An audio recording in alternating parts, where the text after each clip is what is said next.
మనం ముఖ్యంగా 2 అంశాల గురించి మాట్లాడుకుందాం. అందులో మొదటి అంశం దీని గురించి మాట్లాడుకుందాం. ఏంటంటే మ్యావీగన్.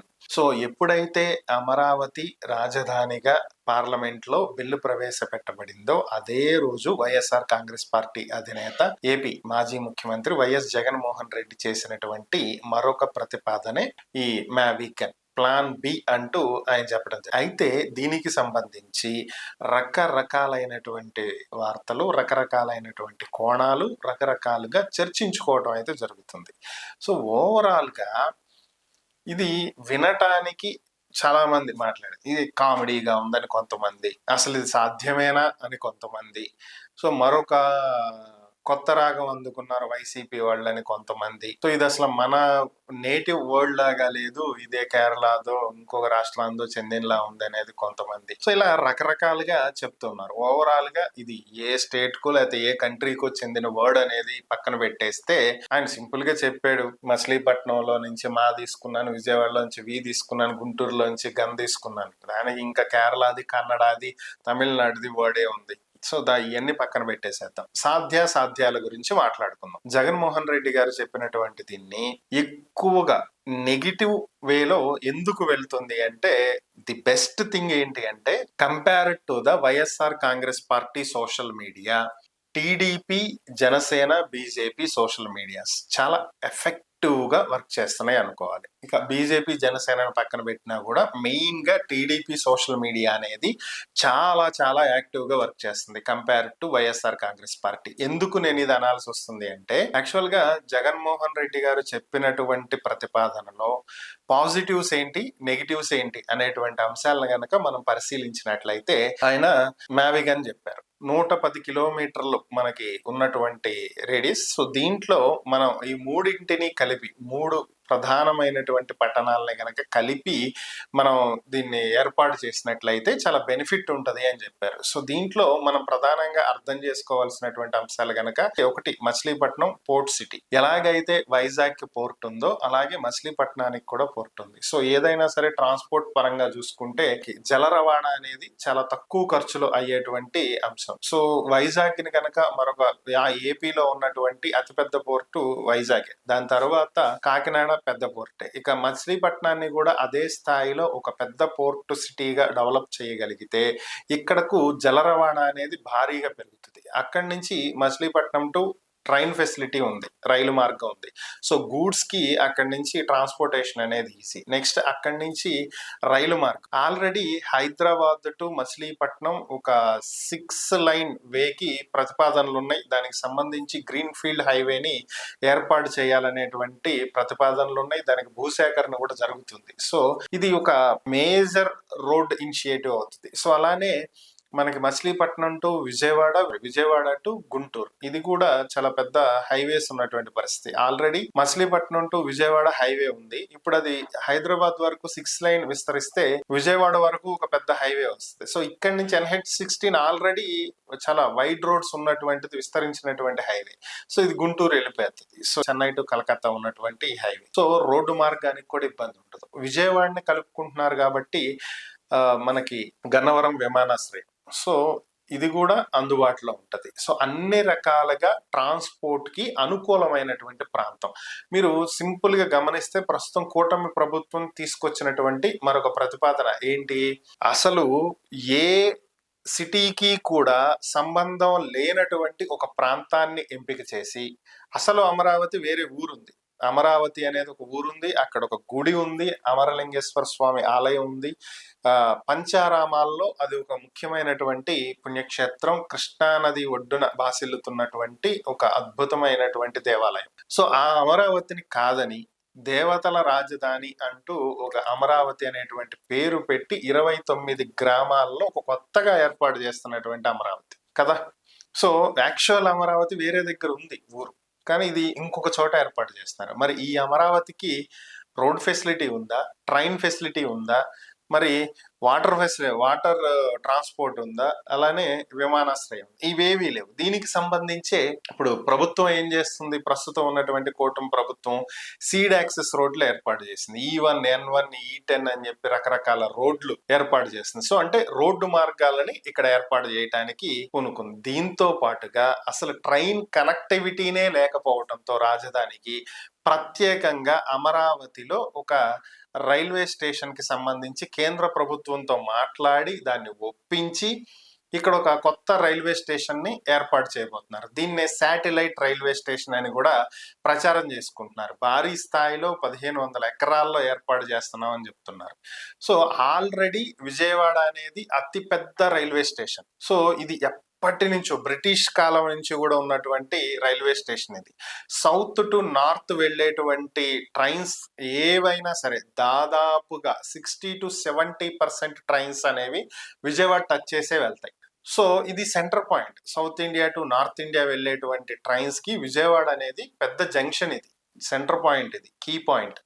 సో అటువంటి ఆల్రెడీ రైల్వే స్టేషన్ ఉన్నటువంటి ఒక సిటీని వదిలేసి అసలు సంబంధమే లేకుండా ప్రత్యేకంగా ఒక ఏరియాలో ఒక రైల్వే స్టేషన్ ఏర్పాటు చేసి మళ్ళీ అక్కడి నుంచి ట్రైన్ ఎటు వెళ్తుంది అంటే దాన్ని తీసుకొచ్చి మళ్ళీ విజయవాడ టు గుంటూరు వెళ్లే మధ్యలో వచ్చేటువంటి నంబూరు దగ్గర ఈ రైల్వే ట్రాక్ ని కలపడం. సో అంటే దీనికోసం ప్రత్యేకంగా ఒక ట్రాన్స్పోర్ట్ ఫెసిలిటీ క్రియేట్ చేయటం కోసమే అక్కడ ఒక రైల్వే స్టేషన్ ఏర్పాటు చేస్తున్నారు. అలాగే ఎయిర్పోర్ట్, ఆల్రెడీ గన్నవరం ఎయిర్పోర్ట్ ఉంది. దీన్ని ఇంటర్నేషనల్ ఎయిర్పోర్ట్ గా మార్చారు. ప్రస్తుతానికి ఇంటర్నేషనల్ ఫ్లైట్స్ రాకపోయినప్పటికీ కూడా సింగపూర్ నుంచి గతంలో కొన్ని ఫ్లైట్స్ వచ్చాయి 14-19 మధ్యలో, 2014-19 మధ్యలో. అది కూడా ఎందుకు వచ్చాయి అంటే ఆ ఫ్లైట్ ఛార్జెస్ కి అయ్యేటువంటి ఖర్చులో 30% ప్రభుత్వమే భరించేది. సో దానివల్ల వచ్చాయి.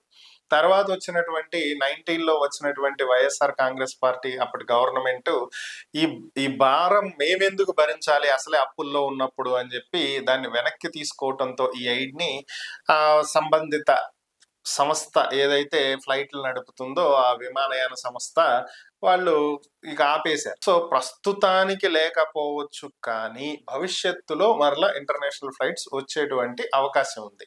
సో ఆల్రెడీ ఒక ఎయిర్పోర్ట్ పెట్టుకుని, అది ఎక్కువ డిస్టెన్స్ ఏం కాదు, 30-40 కిలోమీటర్ డిస్టెన్స్ టు అమరావతి. ఇప్పుడు 5000 ఎకరాల్లో మరొక ఎయిర్పోర్ట్ అమరావతిలో కడతాం అంటున్నారు.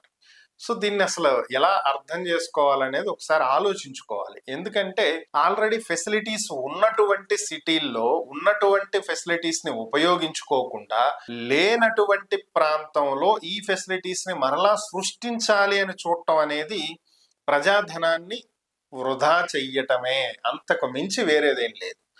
సో కాబట్టి మ్యావిగన్ అనేటువంటి దాంట్లో మనకి ముఖ్యంగా అటు పోర్ట్ ని యూజ్ చేసుకోవటానికి, ఇటు రైల్వేని యూజ్ చేసుకోవటానికి, ఎయిర్పోర్ట్స్ ని యూజ్ చేసుకోవటానికి, అలాగే రోడ్డు మార్గాల్ని యూజ్ చేసుకోవటానికి. సో దీనివల్ల ట్రాన్స్పోర్టేషన్ పెరుగుతుంది. అదే విధంగా జనాభా, ప్రస్తుతం అమరావతిలో పరిస్థితి చూసుకుంటే అమరావతి డెవలప్ అవ్వటానికి కావచ్చు, అలాగే ఎక్కువగా ప్రజలు అక్కడికి వచ్చి జనసాంద్రత పెరిగి నివసించేటువంటి పరిస్థితి వచ్చి ఆ నియర్ బైలో ఫ్లాట్స్ కొనుక్కుని అది విస్తరించడానికి కనీసం ఇంకొక 2 దశాబ్దాలు పట్టొచ్చు. ఇటీవల పెమ్మసాని గారు, కేంద్ర మంత్రి పెమ్మసాని, ఆయన మాట్లాడినటువంటి వ్యాఖ్యలే చూస్తే దాదాపుగా ఇంకో 15 ఏళ్ళు పట్టొచ్చు. ప్రస్తుతానికి ఇక్కడ అంత డెవలప్మెంట్ లేదు, 15 కాదు 20 ఏళ్ళైనా పట్టొచ్చు, అసలు ఉండకపోవచ్చు కూడా. సింపుల్, మీరు గమనిస్తే పెద్ద పెద్ద నగరాలు నార్త్ ఇండియాలో కొన్ని నగరాల్లో ఉదయం నుంచి సాయంత్రం వరకే మనుషులు ఉంటారు, ఆ తర్వాత ఎవరుండరు. సో మనకి గుజరాత్ దగ్గర గాంధీ నగరం అని చెప్పి ఒకటి కొత్తగా ఏర్పాటు చేశారు. దాంట్లో ఏంటంటే ఉదయం 9 నుంచి సాయంత్రం 5 వరకు ఫుల్ క్రౌడ్ ఉంటది. 5 తర్వాత ఎవడో కనిపించాడు, ఎందుకంటే ఎవరి పనులు వాళ్ళు చేసుకుని సిటీకి వచ్చేస్తారు. రేపు అమరావతి పరిస్థితి కూడా అలాగే అవ్వదని గ్యారంటీ ఏముంది. అలానే నోయిడా ఐటీ పరంగా చాలా డెవలప్ చెందింది, పెద్ద పెద్ద కంపెనీస్ ఉన్నాయి, చాలా పెద్ద ఇండస్ట్రీస్ ఉన్నాయి. సో కానీ అక్కడ జనం ఉండరు. ఏంటి అంటే ఆ నియర్ బైలో ఉన్నటువంటి ఇటు హర్యానాకి, ఢిల్లీకి చాలా దగ్గరలో ఉంది కాబట్టి వీళ్ళు ఇక్కడ ఉంటారు, జస్ట్ వెళ్ళి ఆ పని చూసుకుని సాయంత్రానికి వస్తుంటారు. సో రేపు అమరావతి పరిస్థితి కూడా రేపు అలాగే అవ్వదన్న గ్యారంటీ ఉంది. ఇటు విజయవాడ నియర్ బై ఉంది, అటు గుంటూరు నియర్ బై ఉంది, మంగళగిరి నియర్ బై ఉంది. సో ఎంప్లాయీస్ ఎవరు అక్కడ ఉండకుండా, ఇల్లు ఎవరు పెద్దగా అక్కడ ఏర్పాటు చేసుకోకుండా జస్ట్ వాళ్ళ వర్క్స్ కోసమే వెళ్ళొస్తే ఒక పెద్ద మహానగరాన్ని నిర్మించటం అనేది కేవలం ఒక మిథ్యగా మిగిలిపోతుంది. నెక్స్ట్ డెవలప్మెంట్ గ్రోత్ అనేది అయితే ఏమి ఉండదు.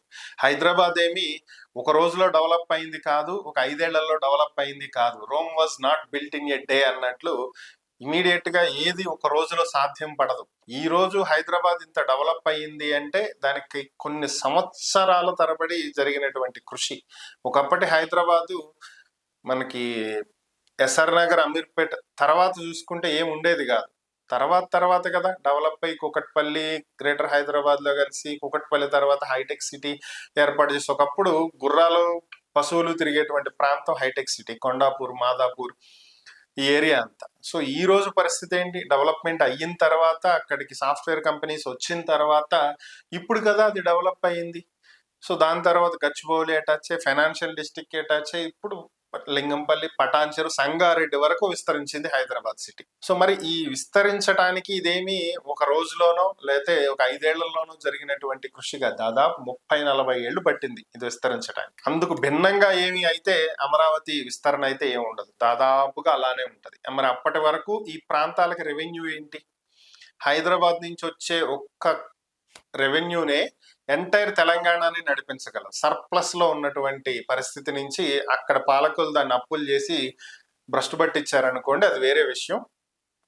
ఇక్కడ ఒక పెద్ద నగరం, ఒక పెద్ద క్యాపిటల్ అనేది మొత్తం స్టేట్ ని నడిపించగలదు. సో ఆ పరిస్థితి ఆల్రెడీ ఎగ్జిస్టింగ్ లో ఉన్న వాటిని ఉపయోగించుకుంటే మనకి ఖర్చు తక్కువలో పని అవుతుంది. ఎందుకు అంటే మనమేమి ఇప్పుడు సర్ప్లస్ లో లేము. రాష్ట్రం క్లిష్ట పరిస్థితుల్లో ఉంది, పీకల్లో తప్పుల్లో ఉంది. ఇలాంటి దయనీయమైనటువంటి స్థితిలో లక్షల కోట్ల రూపాయలు వెచ్చించి ఒక మహానగరాన్ని నిర్మించాలి అనుకుంటాం, అది ఒక కళ నెరవేర్చుకుంటంలో ఉంటది తప్ప ప్రజలకు ఉపయోగపడేది అయితే కాదు. దానివల్ల పెద్దగా ఉపయోగం అయితే ఇప్పుడున్న పరిస్థితుల్లో ఉండదు. సో కాబట్టి ఈ మూడింటి ప్రతిపాదన అనేది కొంతవరకు కరెక్టే. సాధ్యాసాధ్యాలను గమనిస్తే మరి అమరావతికి ఎంత ఖర్చు అవుతుంది, మ్యావిగన్ డెవలప్మెంట్ కి ఎంత ఖర్చు అవుతుంది, దీన్ని మనం చూసుకోవాలి. అయితే ఒకప్పుడు విజయవాడ అర్బన్ డెవలప్మెంట్ అథారిటీ అని ఉండేది కూడా, తర్వాత దాన్ని విజిటిఎం గా మార్చారు. విజయవాడ, గుంటూరు, తెనాలి డెవలప్మెంట్ కి దాన్ని మార్చారు. దాని తర్వాత CRDI, capital region development authority అని చెప్పి రాష్ట్రం విడిపోయిన తర్వాత వీళ్ళు కొత్త ప్రతిపాదన చేసి సిఆర్డిఐకి లిమిట్స్ కూడా స్పెసిఫై చేశారు. ఏ ఊర్లు ఈ సిఆర్డిఏ పరిధిలోకి వస్తాయి, ఈ మధ్యలో ఉన్నటువంటివన్నీ సిఆర్డిఏ పరిధిలో ఉన్నాయి. సో దాదాపు ఇన్నర్ రింగ్ రోడ్డు వరకు అనుకోండి ఓవరాల్ గా. సో ఇక ఈ పరిస్థితులు గనక చూసుకున్నట్లయితే మ్యావిగన్ డెవలప్మెంట్ కి ఒకవేళ ఇదే ప్రతిపాదనలో గనక వెళ్ళినట్లయితే ఈ హైవేకి చుట్టుపక్కల ఉండేటువంటి ప్రాంతాల్లోనే ప్రభుత్వ భవనాలను ఏర్పాటు చేయాలి అనుకుంటే హైవే పక్కన స్థలాలకి భారీ రేటు ఉంటుంది కాబట్టి ప్రభుత్వం మార్కెట్ రేటుకి 3 పే చేయాల్సి ఉంటుంది కాబట్టి ఆ భారం ప్రభుత్వం మీద పడుతుంది. ఎందుకంటే ల్యాండ్ పూలింగ్ అనేది ఈసారి సాధ్యం కాదు, ల్యాండ్ ఎక్విజిషన్కే వెళ్ళాలి. ఎందుకని అంటే ఇప్పుడున్న అమరావతి ఇలా ఒడిదుడుకులు ఎదుర్కొంటున్నటువంటి పరిస్థితుల్లో ఈ విధంగా పూలింగ్ ప్రక్రియలో భూమిలు ఇవ్వటానికి ఏ రైతు ముందుకు రాడు. ఇది ఒక కష్టతరమైనటువంటి అంశం. సో ప్రభుత్వ భూములు ఎక్కడున్నాయో అక్కడ ఎత్తుక్కోవాలి, లేదా భారీ రేటును వెచ్చించి భూములు కొనుగోలు చేయాలి. ఆ తరువాతే నిర్మాణ కార్యక్రమాలు కావచ్చు ఏవైనా అవుతాయి. ఇంకా జగన్ గారు చెప్పినటువంటి మరొక అంశం, ఎక్కడ చూసినా గానీ స్క్వేర్ ఫీట్ కి మనకి 4,000కి మించి అవ్వదు కన్స్ట్రక్షన్ కి. ఇక్కడ 12,000, 14,000 ఎందుకు అవుతుంది? సో ఇక్కడ మరొక విషయం కూడా గమనించాలి, మనం కన్స్ట్రక్ట్ చేస్తున్నటువంటి భూమిని బట్టి కూడా అది ఉంటది. సో హైదరాబాద్ లో కన్స్ట్రక్షన్ కాస్ట్ వేరేలా ఉంటది, ఏపీలో కన్స్ట్రక్షన్ కాస్ట్ వేరేలా ఉంటుంది. స్క్వేర్ ఫీట్ 4,000 ఎందుకు అవుతుంది అంటే అక్కడ ఉన్నటువంటి పరిస్థితులను బట్టి, అక్కడ కట్టేటువంటి కట్టడాలను బట్టి, భూమిని బట్టి ఇది ఉంటుంది. సో అమరావతి చాలా లూజ్ సాయిల్, హైదరాబాద్ లాగా రాక్ సాయిల్ కాదు, బెంగళూరు లాగా రాక్ సాయిల్ కాదు. సో కాబట్టి ఇక్కడ 30-40 అంతస్తుల భవనాలు, 10-15 అంతస్తుల భవనాలు, 20 అంతస్తుల భవనాలు నిలబడాలంటే ఈ సాయిల్ మీద అది సాధ్యమయ్యేటువంటి అంశం కాదు. సో కాబట్టి దానికి తగినటువంటి విధంగా ఫౌండేషన్ ఉండాలి. దాదాపుగా ఈ ఏరియాలో 8 నుంచి 10 అడుగులు వెళ్తే వాటర్ వస్తుంది. సో మరి అలాంటి పరిస్థితుల్లో మీరు 15-20 అంతస్తుల భవనాలు నిలబడాలంటే ఎంత లోతు ఫౌండేషన్ ఉండాలి, ఆ లోతుకి వెళ్లే కొద్దికి వాటర్ ఎంత వస్తుంది, ఆ వాటర్ రాకుండా దాన్ని ఎలా మేనేజ్ చేయాలి ఏంటి, ఇవన్నీ కూడా ఆలోచించాలి. సో దానివల్ల కన్స్ట్రక్షన్ కాస్ట్ అనేది పెరిగిపోతుంది. సో బ్లైండ్ గా ఈ డబ్బులన్నీ ఎవరి జేబుల్లోకి వెళ్తున్నాయి అంటే దానికి మనం సమాధానం చెప్పలేం. పరిస్థితులను కూడా అర్థం చేసుకోని మాట్లాడాలి. సో ఓవరాల్ గా ఇక్కడ పరిస్థితులు గమనించినట్లయితే మ్యావిగన్ అనేది ఒక మంచి ప్రపోజలే. దాన్ని ప్రభుత్వం ఆలోచిస్తే బాగుంటది. ఇప్పుడు అమరావతి వద్దని ఎవరు చెప్పట్ల. సో విజయవాడ, గుంటూరు కేంద్రంగా ఈ రెండింటి మధ్యలో అమరావతిని విస్తరించి ఈ రెండు కలిసిపోయేలా ట్విన్ సిటీస్ గా మార్చండి. వీటితో పాటు మచిలీపట్నాన్ని కలుపుకుంటే మనకి ఆల్రెడీ ఉన్నటువంటి పోర్ట్ అవైలబుల్లోకి వస్తుంది. కొత్తగా మీరు అమరావతిలో రైల్వే స్టేషన్స్, ఎయిర్పోర్ట్స్ నిర్మించకుండా ఉన్నటువంటి వాటిని ఉపయోగించుకుంటే సగం ఖర్చు తగ్గుద్ది అనేది ఇక్కడ ప్రధానంగా ఉన్నటువంటి ఒక అంశం. సో ఇక ఇది ఎందుకు నేను స్టార్టింగ్ లో చెప్పాను, టీడీపీ సోషల్ మీడియా చాలా యాక్టివ్ గా పనిచేస్తుంది అని. ఇక్కడ ఏంటి అంటే ఒక్క విషయం, ఇదే ఆలోచన, ఇప్పుడు నేను చెప్పినటువంటి ఆలోచన, ఈ ఎక్స్ప్లెనేషన్ గనక ప్రజల మైండ్ కి తట్టినట్లయితే ఉన్న రిసోర్సెస్ ని ఎందుకు ఉపయోగించుకోవట్లేదు, కొత్త ఎందుకు వాడుతున్నారని ఇది గనక వచ్చినట్లయితే జగన్ కి ఆటోమేటిక్ గా క్రేజ్ అనేది పెరుగుతుంది. అలాగే ఆయనకు ఇప్పటి వరకు ఉన్నటువంటి నెగిటివిటీ బదులు ఇది మంచి ఆలోచనే కదా అని ఆయన మీద ఒక పాజిటివ్ ఒపీనియన్ పెరుగుతుంది. సో అది రాకూడదు. కాబట్టి జగన్ ఆలోచనని ఫెయిల్ అని చెప్పి ప్రూవ్ చేయాలి. దాంట్లో టీడీపీ సోషల్ మీడియా సక్సెస్ అవుతుంది. ఇదేంటి కామెడీగా పెట్టాడు పేరు, జగన్ కామెడీ చేస్తున్నాడు, జగన్ కమెడియన్ అని చెప్పి దాన్ని ఒక ఇచ్చేస్తున్నారు. ఎలాగైతే 2014-19 మధ్యలో లోకేష్ ని ఉద్దేశించి వైసీపీ సోషల్ మీడియా పప్పు అని చెప్పి భారీ స్థాయిలో ట్రోల్స్ చేసి ఆయన ఇమేజ్ ని డ్యామేజ్ చేసి ఎలా సక్సెస్ అయ్యిందో ఇప్పుడు అదే టీడీపీ సోషల్ మీడియా చేస్తుంది జగన్ విషయంలో, వైసీపీ తీసుకున్నటువంటి నిర్ణయం విషయంలో. సో ఇది వాళ్ళకి ఎందుకు అంటే ఇది ప్రజల్లోకి పాజిటివ్ గా వెళ్ళకూడదు కాబట్టి ముందే దాన్ని నెగిటివ్ గా వీళ్ళు ఓవర్ ప్రోపగాండా చేయటం వల్ల అది నెగిటివ్ గా ప్రజల్లోకి వెళ్ళటం, మ్యావిగన్ గురించి ఎవరు మాట్లాడకపోవటం. ఒకవేళ మాట్లాడినా కూడా ఏంట్రా ఇది కామెడీగా 3 రాజధానులు అంటాడు, మ్యావిగన్ అంటాడు, ఏంది ఇది అసలు అర్థం లేకుండా అని చెప్పి మాట్లాడుకునే పరిస్థితిని క్రియేట్ చేస్తున్నారు. సో అయితే ఇక్కడ 2 విషయాలు ఏంటి అంటే, ఒకటి దీన్ని నెగిటివ్ గా తీసుకెళ్లటంలో టీడీపీ సోషల్ మీడియా సక్సెస్ అయితే జగన్ గారు కూడా దీంట్లో సక్సెస్ అయ్యారు. అది ఎలాగూ అంటే అమరావతికి భారీగా పెట్టుబడులు వచ్చి భారీగా ఇక్కడ ఏవైనా ఏర్పాటయ్యి భారీగా ఏదైనా జరిగితేనే దీని డెవలప్మెంట్ కానీ ఇంకోటి కానీ ఏదైనా కానీ ఎప్పుడైతే మరలా మావిగన్ అని ఒక కొత్త కాన్సెప్ట్ వచ్చిందో, అరే 3 రాజధానులు కాదురా మళ్ళీ ఈయన ఏదో తీసుకొచ్చాడు, రేపు పొద్దున మళ్ళీ ఈయన అధికారంలోకి వస్తే మళ్ళీ ఏదో ఒకటి మార్పు జరుగుతుంది, మీరు అసెంబ్లీలో మార్పు చేయగలిగింది నేను చేయలేరా అని ప్రశ్నించాడు అంటే దీంట్లో ఎంతో కొంత నిజం ఉంది అని అమరావతి రైతులు నమ్మేటువంటి పరిస్థితిని జగన్ తీసుకొచ్చాడు. దీని కారణంగా మరలా ఇప్పుడు కొత్తగా ల్యాండ్ పూలింగ్ కి వెళ్ళాలి అనుకుంటున్న ప్రభుత్వానికి పెద్ద సవాల్. ఎందుకంటే రైతులు మరలా భూములు ఇవ్వడానికి సిద్ధపడరు. ఎందుకంటే ఉన్న భూమినే సరిగా వాడండి అయ్యా, మళ్ళీ కొత్తగా భూమి ఏంటి అని చెప్పి అడుగుతారు. కాకపోతే ఇక్కడ ఒక విషయం ఏంటి అంటే చంద్రబాబు గారు అంచనాలు తప్పినాయి. ఎందుకని అంటే సింపుల్ లాజిక్ చెప్తా మీకు, మనం అర్థం అవటం కోసం చెప్తున్నాను మీకు. 1 ఎకరం భూమి ఉందనుకోండి, చంద్రబాబు గారి ఆలోచన ఏంటి అంటే దీంట్లో ఈ ఎకరం భూమిలో ఒక 25 సెంట్లలో రాజధాని కట్టేసి ఇంకో 25 సెంట్లు రైతులకి ఇచ్చేసేసి ప్లాట్ల కింద, ఇక ఈ మిగిలినటువంటి 50 సెంట్ల భూమి ఉంది కదా, దీంట్లో ఒక 25 సెంట్లు అమ్మేస్తే భారీ స్థాయిలో డబ్బులు వచ్చేస్తాయి. ఇంకొక 25 సెంట్లో మౌలిక వసతులు, ఈ రోడ్లు కానీ XYZ అయ్యన్నా పోతాయి. సో అంటే ఓవరాల్గా ఎకరం భూమి యూటిలైజ్ అవుతుంది.